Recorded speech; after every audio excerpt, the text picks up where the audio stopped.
that your friend, your family member, your loved one did not die in vain. That by acting in their memory, you can prevent the next tragedy. Right now here at 6, team coverage continues on President Biden's visit. Yeah, the president was a guest speaker at a day-long event on gun safety at the University of Hartford. Chief political reporter Susan Raff and Hartford Bureau Chief A. Galel have been covering the event. We start with Susan, who is live at the University of Hartford tonight. Susan. Stephanie, it was a very long day, or a long summit here at the University of Hartford, but a very passionate one. You had gun safety advocates from all over the country. We heard from survivors. We heard from those who have lost loved ones to gun violence.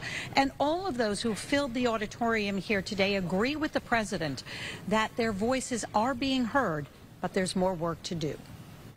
There's far too much gun violence, but that's why the summit is so important. President Biden gave closing remarks at a major gun safety summit at the University of Hartford. Biden urged a ban on AR-15 rifles. Got to hold them accountable. And it's time we establish universal background checks that require safe storage for firearms. But there was bipartisan agreement a year ago when Congress passed the first gun safety laws in over 30 years. We heard from survivors. Gabby Giffords, the former Arizona congresswoman who was shot. She has made it her life's mission to stop gun violence. And Nelba Marquez Green, whose daughter Anna Grace was killed at Sandy Hook. Ending gun violence is a moral imperative and a winnable issue. Connecticut has passed some of the toughest gun laws in the country. Senator Chris Murphy hosted today's event.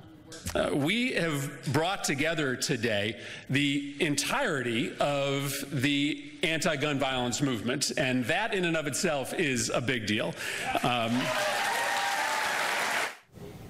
And here's a very sad fact that we learned over and over here today, and that is when it comes to gun violence, it is the #1 killer of children. And right before the president spoke here today at the university, there were 3 young people on the stage, all who went to Marjorie Douglas High School in Parkland, Florida. And on that day, they lost many of their classmates.